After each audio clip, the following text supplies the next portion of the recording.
La reddition de comptes à l'échelle des arrondissements s'est terminée dans la commune de Parakou ce dimanche 21 juillet 2024 avec le bilan des réalisations faites au niveau du 2e et du 3e arrondissement.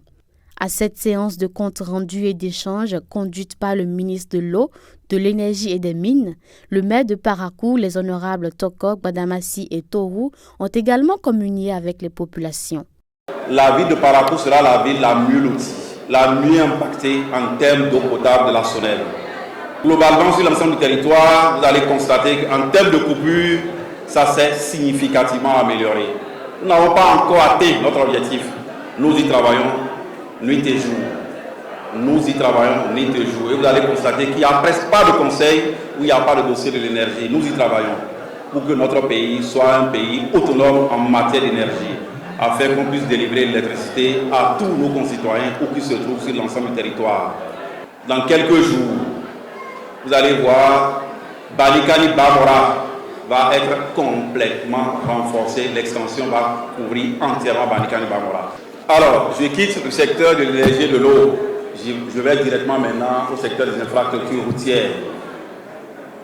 Parakou, et plus précisément le 2e arrondissement, nous avons connu quelques petits travaux. Mais là, le gros paquet de la phase 2 du programme d'asphaltage du gouvernement a pris essentiellement des voies les plus importantes du 2e arrondissement. Il y a la remise de cycle, ça veut dire les levées sont terminées. Là, maintenant, les travaux vont démarrer. Ce qui permettra également à nos jeunes frères et jeunes sœurs qui sont des ouvriers du secteur, puissent également ferrailleurs, maçons, ouvriers de tout genre, puissent travailler avec l'entreprise. Mais et ses collaborateurs, ses agents et autres sont à pied d'œuvre afin que nos jeunes puissent également accompagner l'entreprise pendant ces travaux. Réalisation dans le domaine des infrastructures, l'eau et l'électricité, mais également au niveau des affaires sociales pour faciliter l'accès des jeunes et des femmes entrepreneurs au financement. Un certain nombre de moyens, un certain nombre de projets sont développés pour accompagner toutes les communes du Bénin. Le gouvernement réfléchit dit désormais, je prends en compte les kits scolaires, c'est-à-dire les fournitures sacs de nos filles à l'école. Et ils le font. Et le gouvernement le fait régulièrement.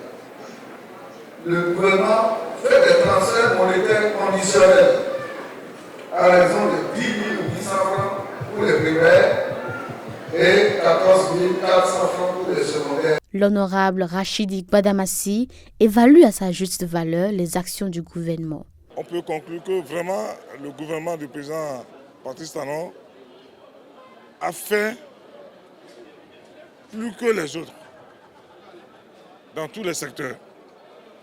Et il est quand même bien de descendre après l'étape centrale, de descendre dans les arrondissements pour expliquer aux populations, les écouter, dire ce qui a été fait et réceptionner aussi les doléances.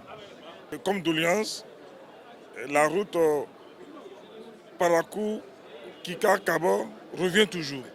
C'est très important. La route Parakou-Perere-Niki revient toujours. Alors, tant qu'il reste à faire, et moi je ne veux pas dire que quelque chose n'a pas été fait, tant qu'il reste à faire, quelque chose a été fait, c'est parce que quelque chose a été fait qu'il reste à faire. Je dis également aux populations que c'est celui qui a la farine, qui a la pâte. C'est très important. La population remercie la délégation pour l'exposé des réalisations. Nous remercions effectivement le chef de l'État pour tout ce qu'il fait, surtout dans le cadre de l'assainissement de notre pays en général et de tout ce qu'il fera pour Parakou. L'objectif de cette tournée était de mettre la population au parfum des réalisations du gouvernement dans chaque arrondissement. Prochaine étape, la commune de Tchaourou et celle de Perere.